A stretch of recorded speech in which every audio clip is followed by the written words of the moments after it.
नमस्कार, आप सभी का स्वागत है नेक्स्ट टॉपर ह्यूमैनिटीज पर। और आज आप सिद्धार्थ पटेल के साथ में पढ़ने वाले हैं। आप कर रहे हैं चैप्टर जो कि है पॉलिटिक्स ऑफ प्लान डेवलपमेंट। तो बोर्ड एक्सप्रेस में स्वागत है, सीट की पेटी बांध दो क्योंकि ट्रेन चलने को है तैयार। जैसा कि लिंक करते चलो, चैप्टर 1, 2, 3 इनको अपने को एक साथ में समझना है। ठीक है, एक बार मैं फिर से कनेक्ट करवा रहा हूं।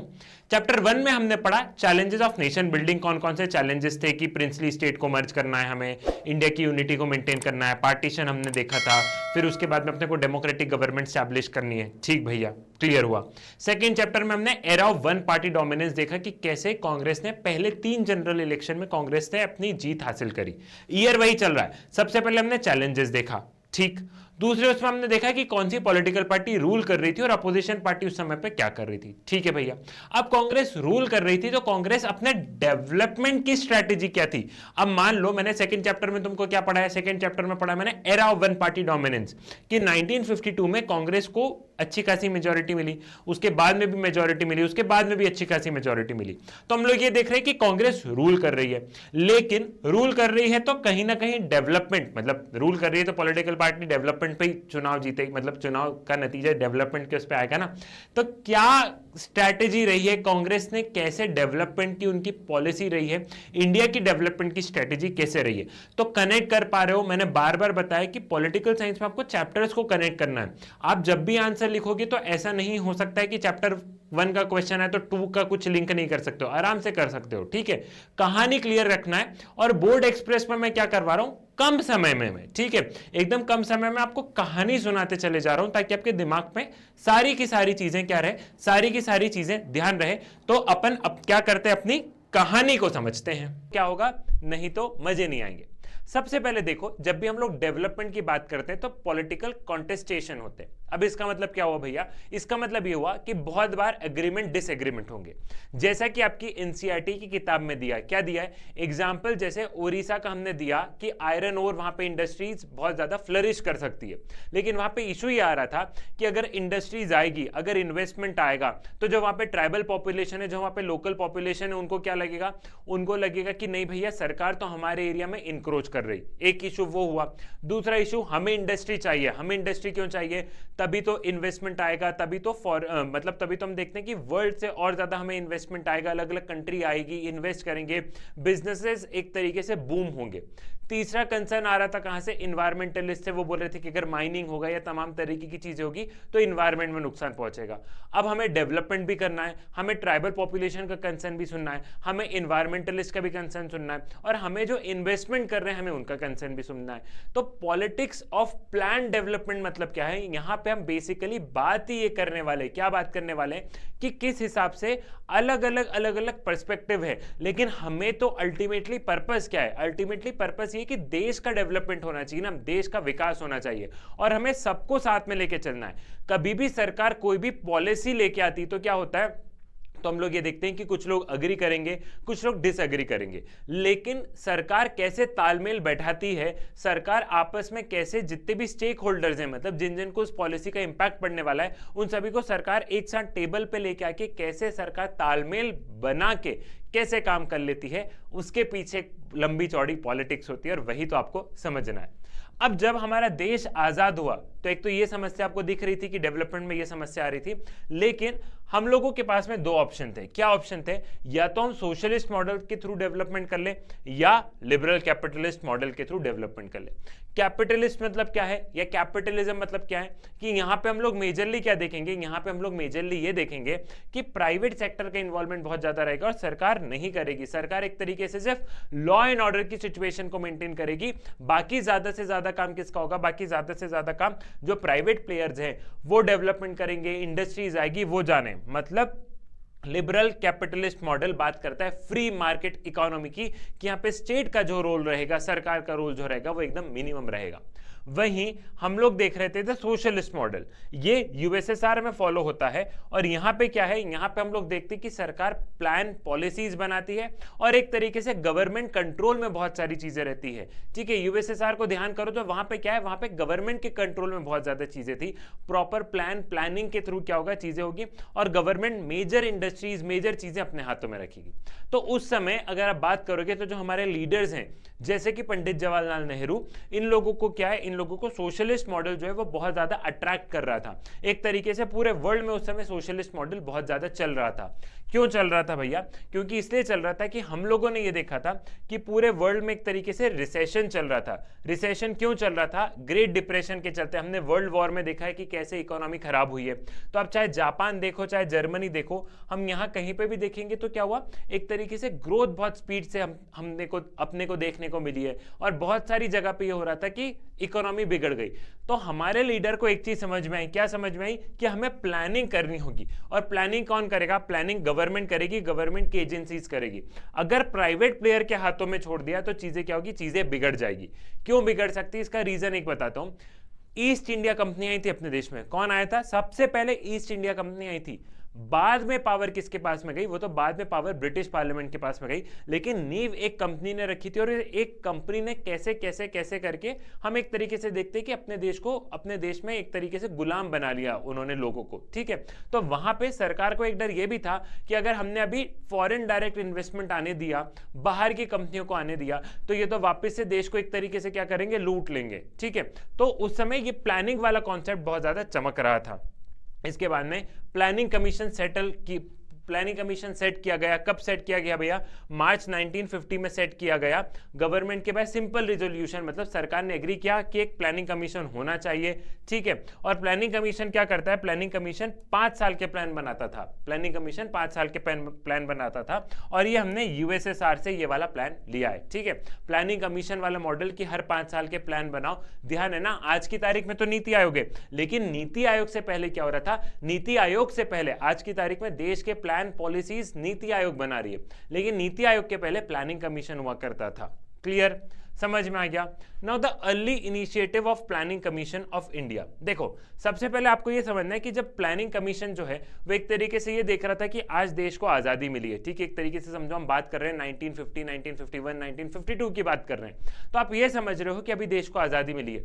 कितनी ज्यादा हम लोग क्या देखेंगे, कितनी ज्यादा एक तरीके से हम लोग भूखमरी देखेंगे। एजुकेशन के नाम पे इंडिया में ऐसा कोई भी चीज नहीं होगी। एजुकेशन छोड़ो, इंडिया के लोग इतने ज्यादा इलिटरेट थे, जैसे कि मैंने आपको चैलेंजेस पहले वाले चैप्टर में, ठीक है, पहले वाले चैप्टर में कौन कौन से थे, चैलेंजेस ऑफ नेशन बिल्डिंग में बताया कि हमारे एजुकेशन की तो बात ही मत करो, हमारे इलिटरेसी कितनी थी, पॉवर्टी के नीचे लोग, पॉवर्टी लाइन के नीचे कितने लोग थे, एक तरीके से इंडिया किस स्थिति में था।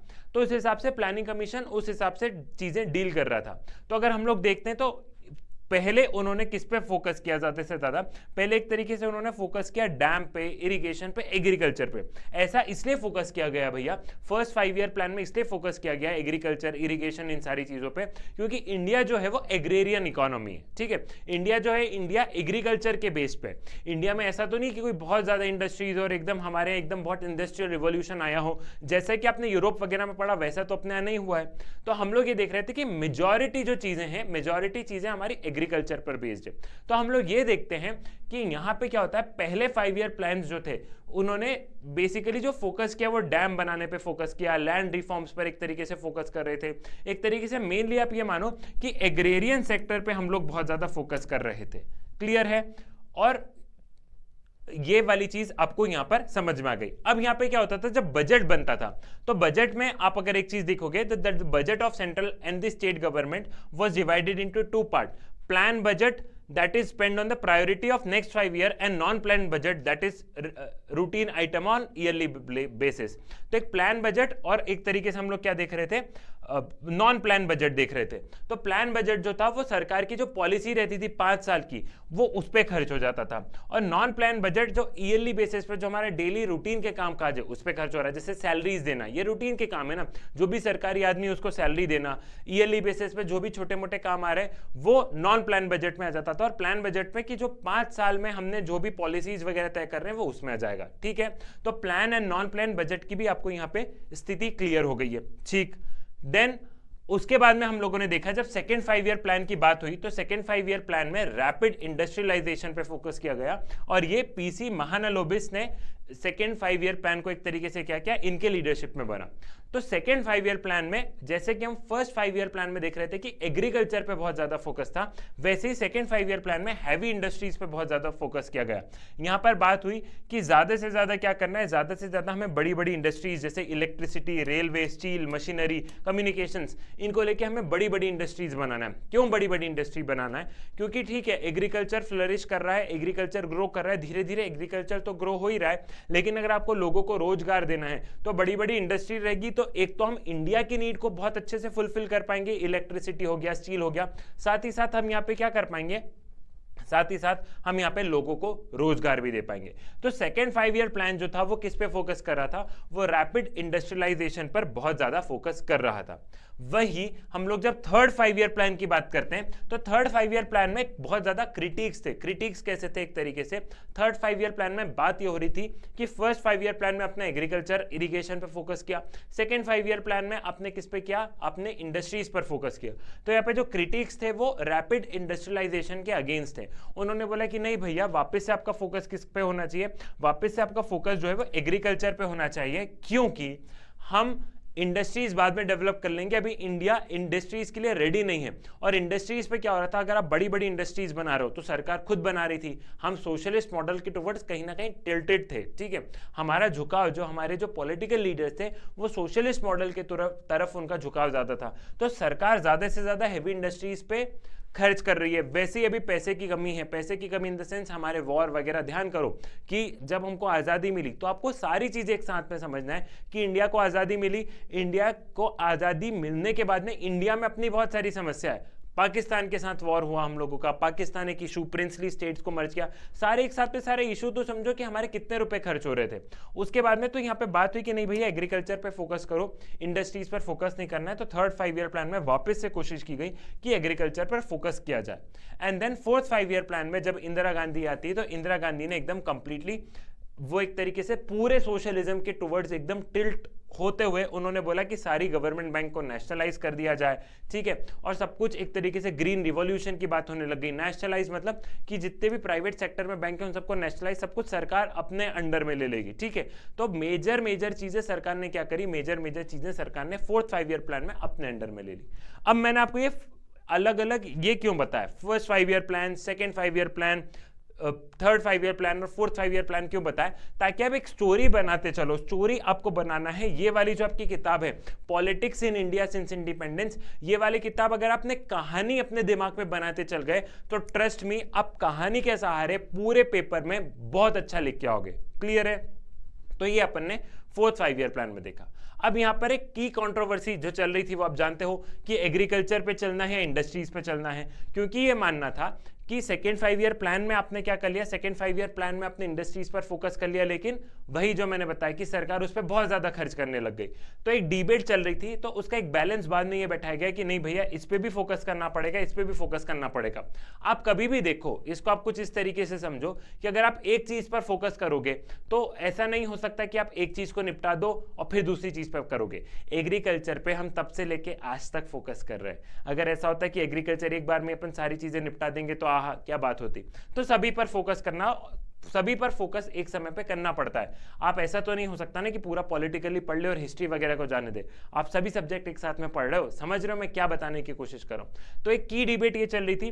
दूसरी की डिबेट चल रही थी पब्लिक वर्सेस प्राइवेट सेक्टर। ठीक है, अब दोनों के टुवर्ड्स लोग क्या है, कुछ लोग प्राइवेट के फेवर में थे, कुछ लोग पब्लिक के फेवर में थे। प्राइवेट के फेवर में लोग इसलिए थे कि सरकार जो है, सरकार बहुत ज्यादा स्पेंड कर रही है और अगर आपको डेवलपमेंट करना है तो आप फ्री मार्केट छोड़ दो, फॉरेन डायरेक्ट इन्वेस्टमेंट आने दो, बाहर से इंडस्ट्रीज आने दो, सरकार का ज्यादा पैसा भी नहीं लगेगा और बहुत अच्छे तरीके से क्या होगा, बहुत अच्छे तरीके से डेवलपमेंट हो जाएगा। और सरकार के उसमें हम लोग करप्शन देखते हैं, सरकार काम करती तो वह धीरे धीरे बहुत ठंडा काम करती है। वहीं जो पब्लिक सेक्टर के फेवर में थे वो कह रहे थे कि नहीं भैया अगर बाहर से प्राइवेट प्लेयर आएगा तो क्या हो जाएगा, तो चीजें एक तरीके से बिगड़ जाएगी इन द सेंस कैसे बिगड़ जाएगी कि बाहर की कोई कंपनी आके क्या करेगी, सारा का सारा मतलब होल्ड अपनी एक तरीके से मोनोपोली बना लेगी और अगेन गवर्नमेंट कुछ नहीं कर पाएगी। समझ रहे हो? और आज की तारीख में अगर आप चीजें देखोगे, इसको मैं लिंक करवाने की कोशिश करूं थोड़ा सा प्रेजेंट डे से। आज की तारीख में आप लोग देखोगे कि जो सरकार है वो मेजर जो बिजनेस हाउसेज हैं उनके हिसाब से काम करती है। मैं इंडिया की बात नहीं कर रहा हूं, मैं पूरे वर्ल्ड की बात कर रहा हूं कि बिजनेस इतना इंपॉर्टेंट हो गया है, प्राइवेट सेक्टर इतना इंपॉर्टेंट हो गया है कि सरकार जो मेजर बिजनेस प्लेयर्स होते हैं हर कंट्री में उनके बिना एक कदम भी नहीं रखती है। समझ रहे हो? ठीक। देन उसके बाद में हम लोग देखते हैं कि लैंड रिफॉर्म्स लेके आया गया। लैंड रिफॉर्म्स क्या है भैया कि अंग्रेजों के जमाने में हम लोग ये देख रहे थे कि बड़े बड़ा जमींदारी सिस्टम चल रहा था। तो ये बात थी कि इंडिया में बहुत बहुत बड़े बड़े किसान भी है, तो क्या किया जाए, उनका लैंड लेके एक लैंड सीलिंग का कॉन्सेप्ट लेके आया गया कि पर पर्सन सिर्फ इसके पास में इतनी एकड़ जमीन ही रहेगी। फॉर एन एग्जाम्पल, हर एक इंसान पे 18 एकड़ से ज्यादा नहीं रह सकती है। तो मान लो अगर किसी के पास में 100 एकड़ जमीन है तो 100 एकड़ जमीन क्या होगा, उसको आप रीडिस्ट्रीब्यूट करोगे। किसके साथ में रीडिस्ट्रीब्यूट करोगे? जो पॉपुलेशन पॉवर्टी लाइन के बिलो है। ठीक है, तो एक तरीके से जमींदारी सिस्टम को अबॉलिश करने के लिए लैंड रिफॉर्म्स लेके आया गया, लेकिन लैंड रिफॉर्म सक्सेसफुल नहीं हो पाया। लेकिन देखो आपको एक चीज माननी पड़ेगी कि हम लोगों ने एक तरीके से नींव रख दी थी। कब नींव रख दी थी? ईयर 1950 से लेके 1970 तक हमने हमारे देश की एक तरीके से नींव रख दी। हमने एग्रीकल्चर पे भी काम कर लिया, हमने किस में काम कर लिया, हमने इंडस्ट्रीज पर भी काम कर लिया, हमने बड़े बड़े प्रोजेक्ट्स, जैसे कि आप लोगों ने देखा होगा कि अभी थोड़ी देर पहले मैं आपको बता रहा था कि बहुत बड़े बड़े जो इरिगेशन के प्रोजेक्ट हैं वो इसी दौरान पे, हमारे देश के सबसे बड़े बड़े जो इरिगेशन के प्रोजेक्ट हैं वो इसी टाइम पीरियड में क्या हुआ, इसी टाइम पीरियड में सरकार ने उनकी घोषणा की थी। तो एक तरीके से आज की तारीख में आप जो इकोनॉमी देख रहे हो उसकी नींव हमने 1950 टू 1970s में रख दी थी। नो डाउट चैलेंजेस थे और आज भी हमारी इकोनॉमी में चैलेंजेस है, लेकिन डिस्पाइट जो हमारे साथ में चैलेंजेस चल रहे थे उसके बावजूद हमने चीजें बहुत अच्छी करी। फिर उसके बाद में ग्रीन रिवॉल्यूशन आया। ग्रीन रिवॉल्यूशन में इसमें हमने बेसिकली ये देखा कि जो हाई यील्डिंग सीड्स थे वो प्रोवाइड किए गए किसानों को। ठीक है, हम लोग ये देख रहे थे फर्टिलाइजर, पेस्टिसाइड्स, ये तमाम तरीके की चीजें दी गई और एक तरीके से क्या हुआ, इससे आउटपुट बहुत, इससे एक तरीके से हमारा जो प्रोडक्शन आउटपुट है, जो खेती किसानी का आउटपुट है वो बहुत ज्यादा बढ़ा। इंडिया एग्रीकल्चर में ग्रीन रिवॉल्यूशन से पहले ठीक कर रहा था लेकिन अच्छा नहीं कर रहा था। हम अपने लोगों की ही डिमांड को फुलफिल नहीं कर पा रहे थे। जो इंडिया में जो लोग हैं ना उनको खाने पीने के लिए जो चाहिए हम वही डिमांड फुलफिल नहीं कर पा रहे थे। और आफ्टर ग्रीन रिवॉल्यूशन क्या हुआ, आफ्टर ग्रीन रिवॉल्यूशन हमारा प्रोडक्शन आउटपुट बहुत बड़ा और हम बाहर के देशों में एक्सपोर्ट करने लग गए और हमने अपनी डिमांड्स को भी बहुत अच्छे से फुलफिल कर लिया। क्लियर? देन उसके बाद में नेशनल डेवलपमेंट काउंसिल एक टॉपिक है, जरा उसको एक ब्रीफ में बता देता हूं। नेशनल डेवलपमेंट काउंसिल और नीति आयोग आपके एडिशनल टॉपिक्स में, लेकिन एक बार बस समझ लो, 2-2 मिनट में समझ लो। ठीक है, नेशनल डेवलपमेंट काउंसिल में बेसिकली ये था कि ये वो बॉडी है जिसमें कि हर स्टेट जिसमें कि हर स्टेट के चीफ मिनिस्टर रहेंगे, प्राइम मिनिस्टर रहेंगे और काउंसिल ऑफ मिनिस्टर रहेंगे और जितनी भी यूनियन टेरिटरीज है उनके रिप्रेजेंटेटिव रहेंगे। और नेशनल डेवलपमेंट काउंसिल में आप बैठ के सारे लोग क्या करेंगे, बैठ के सारे लोग चर्चा करेंगे कि देश का डेवलपमेंट कैसा बनाना है, क्या क्या प्लान, क्या क्या स्ट्रेटेजी बनानी है। अब क्या हो भैया, नीति आयोग के एक तरीके से हम लोग देख रहे थे कि नीति आयोग के आने के बाद में नेशनल डेवलपमेंट काउंसिल का इतना कुछ काम बचा नहीं है, क्योंकि नीति आयोग में भी वही हो रहा है कि क्या हो रहा है कि प्राइम मिनिस्टर चेयर करते हैं और इसमें सभी स्टेट्स के चीफ मिनिस्टर होते हैं, यूनियन टेरिटरीज के अपने रिप्रेजेंटेटिव होते हैं और ये सारे लोग मिलके क्या करते हैं, सारे लोग मिलके एक तरीके से प्लान और प्रोजेक्शन बनाते हैं। प्लानिंग कमीशन को रिप्लेस किया है नीति आयोग ने। पहले प्लानिंग कमीशन काम करता था, आज की तारीख में नीति आयोग काम कर रहा है। प्लानिंग कमीशन एक तरीके से हम लोग देखते थे कि ऊपर से प्लान बनते थे और नीचे इंप्लीमेंट होते थे। नीति आयोग को एक तरीके से क्या किया है, नीति आयोग में एक तरीके से पैटर्न चेंज करने की कोशिश की गई है, जिसमें कि ऐसा नहीं हो रहा है कि ऊपर से प्लान आके इंपोज कर दिया जा रहा है, सभी का पार्टिसिपेशन उसमें हो रहा है। Clear? So this was all about this chapter. लेकिन कुछ सवाल भी हो जाए। सवाल क्यों जरूरी है? सवाल में अगर कोई टॉपिक छूटा होगा तो वो वहां पे ऑटोमेटिकली कवर हो जाएगा। पहला, why did India adopt planning? Simple सा है, देखो लो एमसीक्यू में। To bring socio economic changes, to provide control and faster growth rate, to resolve contradiction between societies, all of the above. Of course all of the above है। ठीक है। Who drafted the first 5 year plan? Important one. ठीक, क्या answer होगा? K N Raj. ठीक। Then next, national development council was set up on, तो ये confusing वाला रहता है। लेकिन अब आप बोलोगे सर डेट्स कैसे याद रखनी है, तो डेट के लिए बेटा कुछ नहीं करना, आप जब रिवाइज करोगे तो ऑटोमेटिकली आपके सबकॉन्शियस माइंड में स्टोर होते चल जाता है, रटोगे तो याद नहीं होगा। रिवीजन इज द की, आप रिवाइज करते चलो, सब कुछ बहुत बढ़िया से चलते चलो। आप बोलोगे सर कहानी तो समझ में आ रही लेकिन डेट्स ध्यान में नहीं रह पाते, तो डेट्स के लिए एक ही अपन रिवाइज करेंगे ना, आप कम से कम एक चैप्टर को 3 बार रिवाइज कर लोगे, सबकॉन्शियस माइंड में आपको डेट कहीं ना कहीं बैठ जाएगी। Clear? Then, which one of the following commission was formed for the planned development of India just after the independence? Planned development के लिए क्या बना, नाम ही बता रहा है, election commission, planning commission, NITI Aayog, none of the above. Planning commission क्या बात की, form just after the independence. Just, NITI Aayog तो 2014 में बना है ना, 2014 में बना है, इनिशियली जस्ट आफ्टर इंडिपेंडेंस तो प्लानिंग कमीशन बना है, तो आंसर क्या होगा, आंसर होगा planning commission. Then the Planning Commission of India was abolished because Planning Commission of India को abolish क्यों कर दिया? It had become very old, it had become ineffective and irrelevant to face the challenges of development. It was based on old model of socialism. Many state has asked for the abolition of the Planning Commission. Answer सब कुछ सही लग रहा है लेकिन जवाब आपको बताना है, ये जवाब देखना नहीं है। आप बोलोगे सर जवाब तो देख ही रहा है, ठीक है। Write the meaning and importance of economic planning in the Indian context. तो प्लानिंग क्या क्या इंपॉर्टेंस है, तो आप खुद बताओगे, क्या कहानी लिखोगे, आप लिखोगे वही 1947 से याद करो कि देश आजाद हुआ, इतनी गरीबी है, इलिटरेसी है, प्लानिंग जरूरी है, प्लानिंग जरूरी होगी तभी तो हम इंडिया को एक डेवलप उस पे लेके चले जाएंगे। फिर इंडिया के सामने 2 मॉडल थे, कैपिटलिस्ट मॉडल को अपना लो या सोशलिस्ट। अब लॉन्ग में आ गया तो आप लंबा लिखते चले जाओगे, क्या तो सोशलिस्ट मॉडल अपना लो या कैपिटलिस्ट मॉडल अपना लो, लेकिन हमने मिक्स्ड इकोनॉमी को अपनाया, लेकिन we were more tilted towards the socialist model of development. Clear? ऐसा करके आंसर लिख दोगे। Then write any 2 objectives of planning in India. Planning in India के क्या ऑब्जेक्टिव हो सकते हैं कि हमारे पास में ऑलरेडी रिसोर्सेज की कमी, अंग्रेज लूट के चले गए, तो उनका optimal utilization of scarce resources and to bring desired socio economic changes rapidly. जो भी हमें चेंजेस लेके आने समाज में, इकोनॉमी में, वो चेंजेस बहुत अच्छे से रैपिडली फास्ट लेके आए, तो उसके लिए प्लानिंग बहुत ज्यादा जरूरी है। जब प्लान करोगे चीजें, जब तुम प्लान करोगे तभी तो तुम्हारे अच्छे मार्क्स आएंगे, ऐसा थोड़ा ना ये पढ़ लो वो पढ़ लो, प्रॉपर प्लानिंग की जरूरत है ना। तो कई बार पॉलिटिकल साइंस में गाड़ी अटक जाए, ठीक है, एक चीज मानो कि अगर कई बार चीजें गाड़ी अटक जाए तो आपको 2 चीज करनी है पॉलिटिकल साइंस में। पहली ये करनी है कि आपको ये सोचना है कि ये बात कौन से ईयर की हो रही है। आपको अगर वो ईयर धुंधला धुंधला भी याद होगा कि 1950s 1960 की बात हो रही, तो आप ध्यान करोगे 1950 1960 में क्या समस्या थी, क्या समस्या थी, समझ रहे हो। आपको बस अपने आप को सिचुएशन में इमेजिन करना है। प्लानिंग से रिलेटेड आया तो ये मत सोचो देश दुनिया, आप ये सोचो मेरे जीवन में प्लानिंग का क्या काम है। प्लानिंग रहेगी तो चीजें बेहतर होगी, वैसा इसमें लिखो ना, देश में प्लानिंग रहेगी तो चीजें बेहतर होगी। क्लियर है? पॉलिटिकल साइंस को आपको फील करना है बच्चों, रटना नहीं है, इस सब्जेक्ट को फील करते चलो। Now differentiate between capitalist and socialist model of development. ये ऑलरेडी मैंने आपको बहुत अच्छे से करवाया है, बताया है, इसको आप लोग अच्छे से लिख लोगे। देन हु वाज पीसी महानलोबिस, तो आप लोग ये बताओगे कि पीसी महानलोबिस थे, वो साइंटिस्ट थे, स्टैटिस्टिशियन थे, उन्होंने इंडियन स्टैटिस्टिकल इंस्टीट्यूट का एक तरीके से क्या किया, उनके फाउंडर थे, और ये सेकेंड 5 ईयर प्लान के एक तरीके से क्या था, सेकेंड 5 ईयर प्लान के इन्होंने नींव रखी थी और इन्होंने रैपिड इंडस्ट्रियलाइजेशन की बात की थी। ठीक है, तो पीसी महानलोबिस के बारे में मैंने आपको यहाँ पे जानकारी दे दी।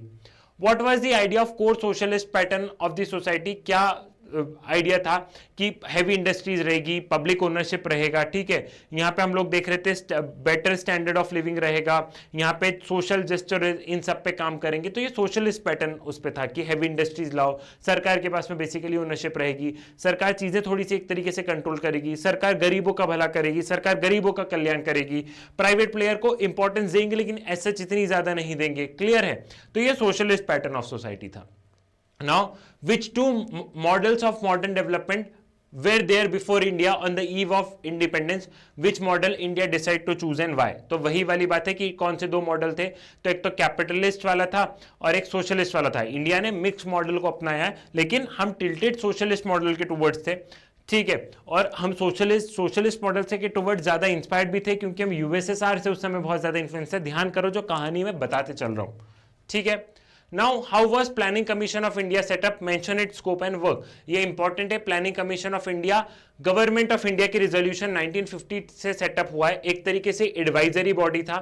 ये एक तरीके से क्या कर रहा था, जो प्राइम मिनिस्टर थे वो इसके चेयरपर्सन थे। ये 5 साल के प्लान बना रहा था और एक तरीके से देश में प्लानिंग की उस समय जरूरत भी थी, तो ये हमने यूएसएसआर से इन्फ्लुएंस होकर प्लानिंग कमीशन, उनके जैसे 5 ईयर प्लान बन रहे थे वैसे हम 5 ईयर प्लान बना रहे थे, और ये हम कहीं ना कहीं सोशलिज्म के टुवर्ड ज्यादा इन्फ्लुएंस थे। Clear? Now elaborate any 3 arguments given by the critics against the mixed model of economy। क्या आर्ग्यूमेंट है? तो जो पब्लिक वर्सेस प्राइवेट वाली डिबेट है वो वाले डिबेट्स को आप यहां पे लिख सकते हो। समझ रहे हो ना कि इन्वेस्टमेंट नहीं हो पाया, ये नहीं हो पाया, तो आप वो वाली डिबेट्स यहां पर लिख सकते हो। मैं बार बार बता रहा हूं, देखो कोई भी चैप्टर में क्या है, कोई भी चैप्टर में चीजें बहुत कम है, ठीक है। कोई ऐसा कोई बहुत बड़ा चैप्टर नहीं, आपको दिखने में लग रहा है बहुत बड़े चैप्टर है, लेकिन अगर कहानी क्लियर होते चली गई तो आपको ऑटोमेटिकली यहां पे क्या होगा, ऑटोमेटिकली चीजें समझ में आ जाएगी।